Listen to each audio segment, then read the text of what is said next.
Hello and welcome to this edition of BCUZ.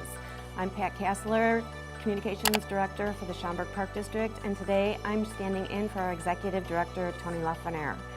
We have a great show lined up for you today. We'll be leading off with Bike to Work Week, where Tony interviews Mayor Larson, who is one of the biggest backers of cycling in the community. We'll be in the middle going to the country fair out at Spring Valley, where Patty Kennedy is going to share a lot of the good times that they had out there. And we'll be wrapping up our show on a little more of a serious note with two addiction specialists from the Amita Alexian Brothers Behavioral Health Hospital in Hoffman Estates. We're going to share a lot of serious information on drug addiction and treatment in our community. So stay tuned, we've got a good show lined up for you today.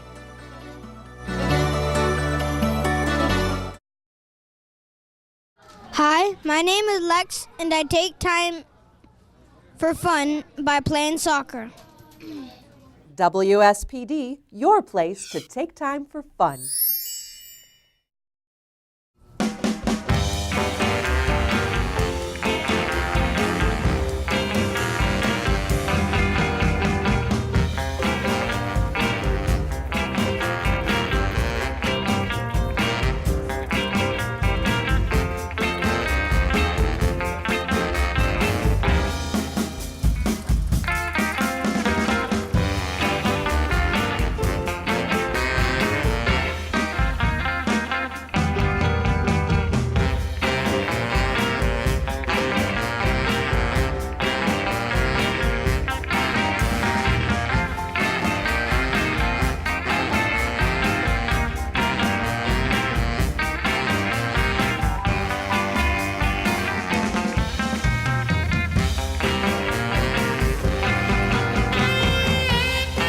Well, good morning and welcome out to BCUZ on Bike to Work Day. I'm here with a few of my friends from the village of Schaumburg with the illustrious Mayor Larson. Good morning, Mayor. Good morning.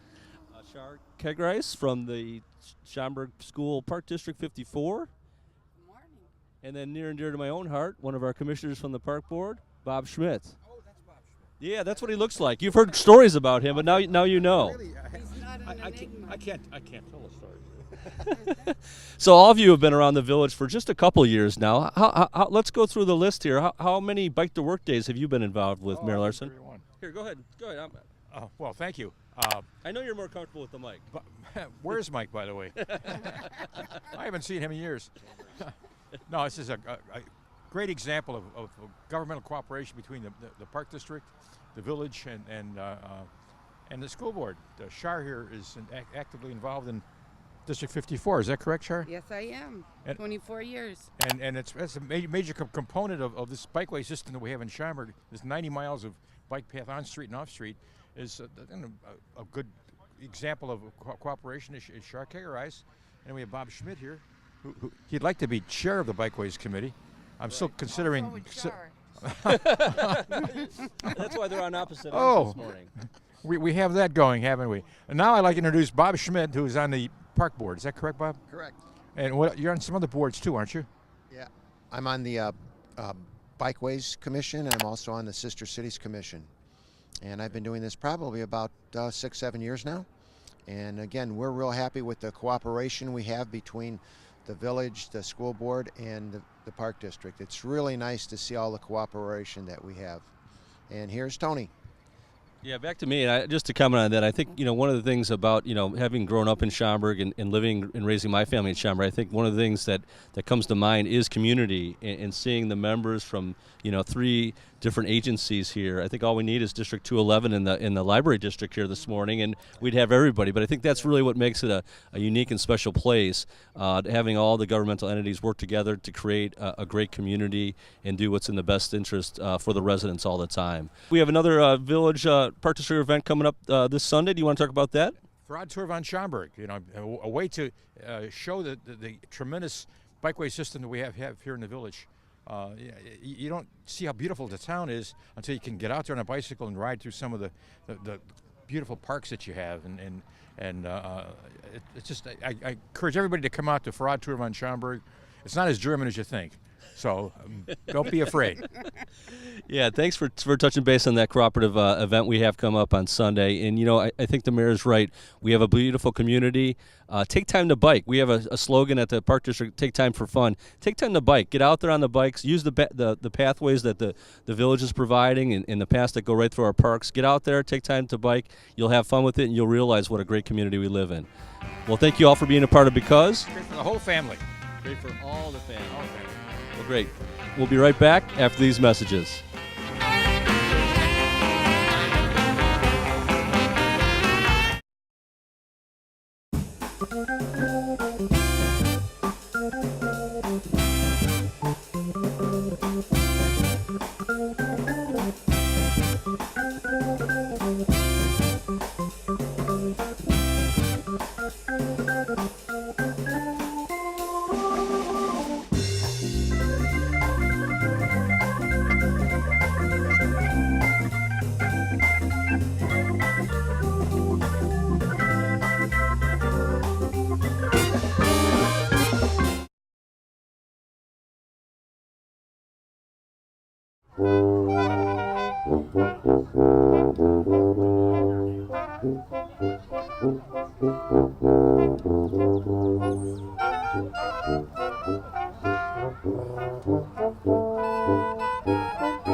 Hi, my name is Patty Kennedy. I'm the program coordinator here at Vulcaning Heritage Farm.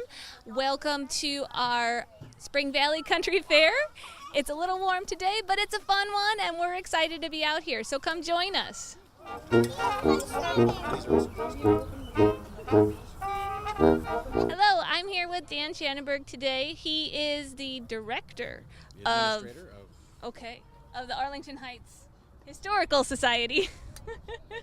And you're doing something very unique, and I wanted to focus on that. Could you talk a little bit about what you're doing today? Sure, absolutely, Patty. So the Arlington Heights Historical Museum is on the property of what was once a soda factory. In 1868, a man by the name of Fred Muller came to Chicago area and opened up a soda business with his half-brother Louis Sass. In 1875, he bought that business out from his brother, and by 1882, he moved to Arlington Heights and opened up this soda factory. He started with 4 flavors, such things as strawberry, lemon, ginger ale, and sarsaparilla. And then he also broadened out for things like Klondike Fizz and Buffalo Mead, which I'm not quite sure what some of those are, but I'm doing a little digging. But the business itself actually continued. He expanded operations, so by 1906 he opened up a full factory, which was about a 6,000 square foot factory. And from there, the business continued until actually 1964, when the business moved from its Arlington Heights location to Mount Prospect. Some local folks might be familiar with the Pop Shop in Mount Prospect, which is where the Arlington Club beverages were sold from 1964 until 1991. It's at that point that the business did go under, but when I came on board at the Historical Museum, I saw an opportunity here, so we've reintroduced the soda brand that F.W. Muller started all the way back in 1872, and started with his first 4 original flavors: sarsaparilla, ginger ale, lemon, and strawberry. We have them for sale at the gift shop in our museum. We'll have them at our farmers market, and we'll also, of course, have them here for sale today. And on July 8th, I'll also be back out here to Vulcaning Heritage Farm at the Spring Valley Nature Center to chat a little bit more about Fred Muller and his soda business. It'll be a nice little evening. It's called Evening with the Masters, which is a lovely, lovely event that's going to be coming up. So we'll have a chance to talk a little bit more about the soda and soda process, and a little bit more about Fred Muller. Very exciting. Thank you very much. I appreciate it. Thank you.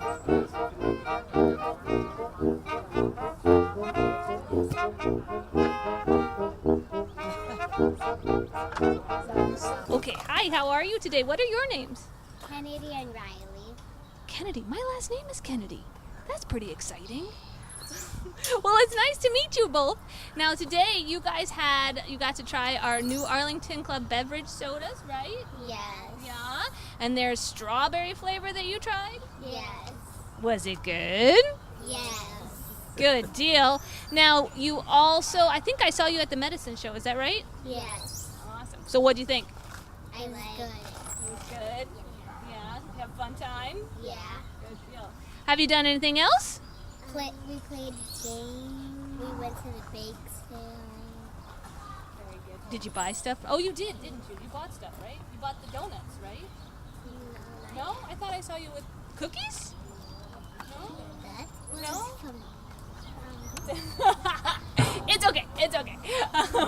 Well, I'm glad you guys came out today. Then came the war. You remember the war, sir? I'm sure you served like I did. Many of us? Yes. Well, they came the time of the surgeon. The time when hacking and hacking and hacking and sawing and cutting and stitching was all that they knew. And if they only knew, they could have solved it all with a magical elixir. Now, this is not magic, folks. It's not really magic, it's science. I'm here with one of my staff members. This is Caroline. Caroline, you are selling pretzels, aren't you? I am selling wonderful pretzels today. They're very good, salt and no salt, and lots of butter, because everything is better with butter.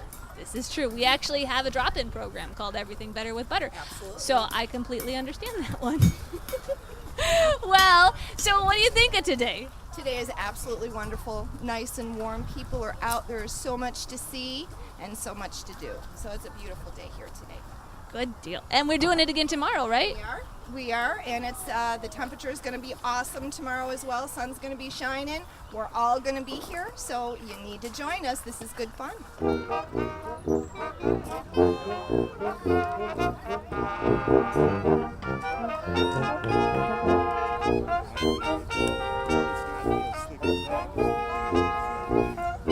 Thank you guys for coming out today and joining us. Thanks for the Because Show to come out and see what the fair is all about. I wanted to give you a heads up and let you know that the fun doesn't end here at Vulcaning just because of the fair being over. We're going to have a ton of things happening this summer, some of which are free events. One in particular is our Evening with the Masters, as Dan had pointed out. It is going to be in the evening, 5 o'clock to 7 o'clock, and it's every Friday in July except the first Friday. So the 8th, the 15th, I think it's the 20th and the 29th. So those are all the dates available, and we're going to feature different tradesmen. We have a brewmaster coming. We have someone who's making mead. We have the Arlington Beverage Company. We also have a coffee distributor coming. So please come out, enjoy, and look for more details in the summer brochure. Thanks. Go Brewers!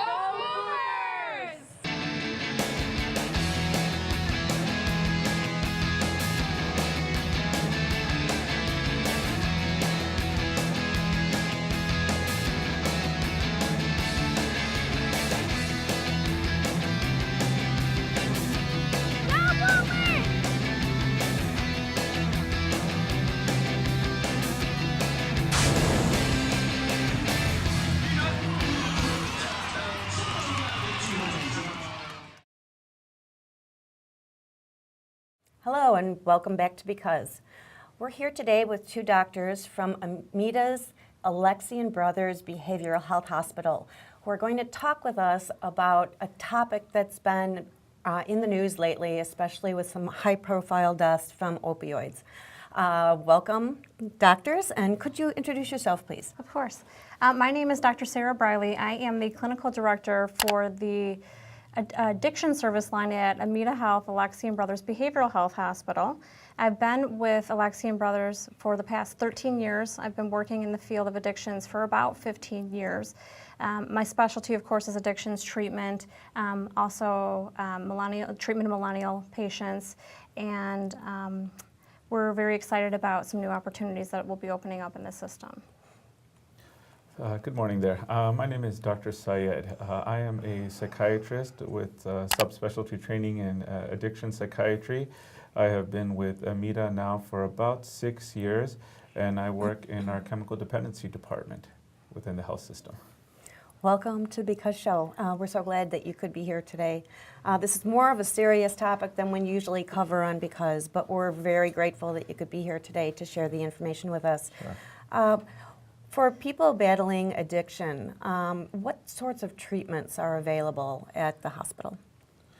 Well, I think we have a pretty elaborate treatment system at the hospital. Well, we start off with acute stabilization for patients who are going through any withdrawal. We have an inpatient detoxification unit that's available, and we're actually doing an ambulatory detox as well for people who want to stay at home and come for treatment. We have outpatient treatment, which is a step-down process that include our partial hospitalization program and intensive outpatient program. And we have an elaborate aftercare plan that we kind of tailor to each patient's needs, you know, inclusion of therapists, self-help groups, and other community support systems. What trends in addiction are you seeing in our community? Well, I think there are different trends with different age populations. I think in the millennials, we continue to see cannabis use as an ongoing problem, but we're also seeing different designer drugs come into play here. We're also seeing a lot of synthetic drugs and over-the-counter drugs, which we typically don't expect people to abuse, but the millennials have really found some benefit from some of these over-the-counter drugs. And as with all age brackets, I think, related to addiction, opioids continue to be a growing problem. Mm-hmm. And in the adults, we continue to see alcohol-related problems, cannabis use problems that are going on even to our older adults, ages 50 to 65, and we're seeing a lot of these people come into treatment as well. As friends and family members, what are the different things that, say, a parent of a teenager would look for versus a loved one of a senior citizen? Well, I think with our young adults and with our teenage population, I think that there tends to be a somewhat lax attitude in the community about drinking. Alcohol is still our #1 problem for our adolescent and young adult population, and then again in cannabis. So the things that a parent would look for would be changes in behavior, change in peer group, mom and dad not knowing who the friends are or the peer group, lying, stealing, a change in appearance, so taking care of hygiene. Also, particularly with opiates, you're looking for things like dilated pupils. And so we ask parents to be really kind of in tune and know their children and pay attention to changes. Mm-hmm. Are there specific warning signs you would look for? Well, I think Sarah did a good job of kind of highlighting the areas such as the psychological changes you see in children who start to abuse substances with the mood instability issues, irritability, agitation. She also mentioned the behavioral changes. Start to see them skipping school, their grades starting to decline, a change in friends. And the physical signs, you may see intoxication, the people with tremors, bloodshot eyes, bleeding noses. So I think there's a whole spectrum of physical, psychological, and behavioral changes that parents have to be on a lookout for. Mm-hmm. You mentioned cannabis.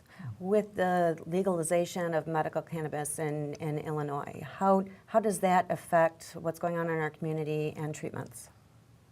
We have not seen this affecting the number of admissions for primary cannabis use disorder. However, there tends to be a shift. My belief is that there's a shift in how people perceive cannabis use, and there tends to be a somewhat lax attitude in the community about cannabis use. And a lot of our younger patients are saying, oh, well, it's going to be legalized, it's medical marijuana, and so forth. We treat cannabis use disorder no differently than we do any other types of addiction. So, for example, alcohol is legal for people who are of age, but it's still very problematic. And also prescribed medications can be addictive as well. So we treat the use of cannabis that way. If it's problematic, it's problematic. What are you seeing as far as an increase in addiction with people with pain medication and other prescribed drugs? Well, this has been an increasing topic to discuss in medicine in general. We're, as physicians, expected to balance pain issues with awareness of addiction issues, and that can be a tough challenge with the demands of the patient and other organizations that monitor that what we're doing is appropriate.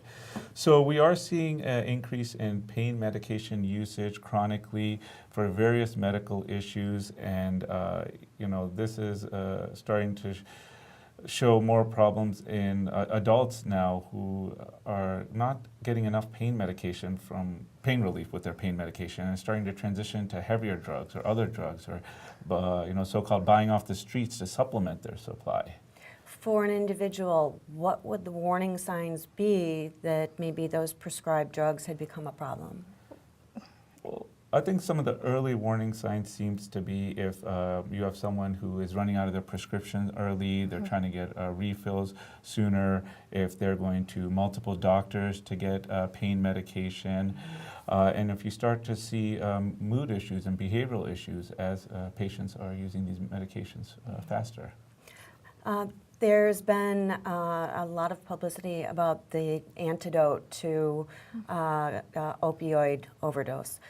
Can you tell us about that and some other medications that are available to treat addiction? As far as the overdose, there's a medication called Narcan. It essentially reverses the acute intoxication and overdose of opioids. It's a good medication. It's a life-saving medication. We've been teaching all our first responders how to utilize this medication, and there have been some programs where we even get people in the community to have this medication if they have an overdose. Our goal is to save lives, and if this medication can do it, we're going to try to utilize it. I don't know if you have anything else, Sarah, you want to do? No, it's something that we're also seeing our ER physicians use as well because they need to respond very quickly, and our goal is to keep people alive. Now, in addition to that, you had asked about relapse prevention medication and other medications we use. We do utilize a variety of medications to assist in the recovery process, and Dr. Syed perhaps could speak about that. Yes, we have several FDA-approved medications for people struggling with opioid or heroin abuse. Both work similarly in the brain. Historically, they have used medications like methadone, but we've kind of moving away from that, and we're using what we call buprenorphine products that can help people deal with the acute withdrawal phase as well as maintenance phase to help with cravings and urges while we add that psychosocial treatment to them. And the goal is eventually to get them off these medications as well. We also have medication called Naltrexone, which comes in a daily pill form, and a monthly injection that can help people abstain from opioid use as well. I just have to emphasize these medications are great tools, underutilized, but they really work well in conjunction with some type of psychosocial rehabilitation as well. So if left untreated, what are the long-term repercussions of substance abuse to the individual, the family, and our community? Well, I think there's a huge loss to a society in general because we're losing a potentially productive member of society. It really is a family illness. It really destroys the family. There are both short and long-term effects of substance use. Short-term effects including acute intoxication, which could lead to overdoses and death, withdrawal, which could be very uncomfortable, and at that phase, that's when people really want to go back and use the substance just to feel normal again. And the long-term effects are the effects on the brain, the cognition, executive functioning, memory. And the earlier you start using a substance, the higher risk of impairments in these areas of brain functioning. And through research, we found that the brain is developing even into your mid-20s. So when people are starting to use drugs or alcohol as a teenager, you're really affecting the long-term potential for the brain. Do you see any other mental health issues associated with substance abuse? The majority of the patients that we serve at our hospital present with co-occurring symptomology. And this is one of the things... Oh, hold on. Those are big words. Okay, so what does that mean? It means that substance abuse goes hand in hand with other mental health conditions. Great. So I would say approximately 80% of the patients that we work with in our program have an additional mental health diagnosis. What makes us a little bit unusual compared to some of the other mental health service providers is that we treat so many different conditions under the same roof, which allows us to treat the whole person. So for example, if a patient comes in complaining of anxiety disorder, we'll do a very thorough assessment and then we can treat both parts. And so what we believe is that if you don't treat the whole person, that you put the person at risk for relapse in both areas. And you're inpatient and outpatient? Correct. Yes. Okay. Do you have any new services that have been added to help people with these issues? Well, we're very excited about this. We will, early in 2017, we will be opening up a residential facility on our Elk Grove campus. So it's going to be a 48-bed unit that will serve patients presenting with both anxiety disorders and OCD and addictions. And it will be primarily for those folks who have not been able to be successful at a lower level of care and need to be out of the home environment while they receive services. We had been lacking this level of care in our system, and we recognized that it was a missed opportunity in our community. And now people coming from our inpatient program potentially could go to residential and then follow up with one of our outpatient programs. Okay. I think this last piece really helps with continuity of care. I think that's very important for these patients to feel comfortable and get the help they need, because we can see them from the inpatient when we first detoxed them to either residential, outpatient, and then in our clinics eventually. And we have several therapists that we work with, both within our organization and in the community, and we could really provide comprehensive long-term treatment, which gives us the best outcomes for these individuals. Group support is often so important in recovery. Do you have groups for the affected individuals and the families? We have a very robust recovery community at Alexian Brothers Behavioral Health. We have 12-step meetings that meet daily. In addition, we have Families Anonymous, which is a group that is targeted at parents who have a son or daughter who has an addiction. We have an Al-Anon group that meets, Cocaine Anonymous, Gamblers Anonymous, Alcoholics Anonymous, Narcotics Anonymous. 7 days a week we offer group support in our hospital. So almost every day there is support to be had. Yeah. Yes. And I think we also have family nights, certain nights of the week that really are open not just to our patients and their families. Anyone in the community can come and get presentations by experts in addiction regarding different areas within addiction, such as the biology of addiction, the psychopharmacology of addiction, the psychosocial aspects of addiction. So that's really open to any community member at our hospital. Do you also work with local social service agencies? We do. We always want to provide patients with the best care, and part of that is a comprehensive discharge plan. So we will, if we're not able to meet a patient's need, we work with other providers in the community, one of them being our Alexian Center for Mental Health in Arlington Heights, which is part of our network. If someone has a problem, what's the first step to take? The first step to take, especially when you're talking about addiction, is to get that person into services as quickly as possible, or come in for an assessment as quickly as possible. They can certainly call our call center Monday through Friday until 6 p.m. And talk to a trained professional. But acting quickly is really it's very prudent that you have a person talk while they're still motivated. Okay, and for more information on your hospital, do you have a website that people can refer to? We do. You can find us at our URL, amitahealth.org, and then there's a link on that site to our site. Well, thank you very much for joining us today. It's been a pleasure for you to share this information with us. We appreciate it, and I'm sure our community will too. So thank you for being with us today, and don't forget, take time for fun.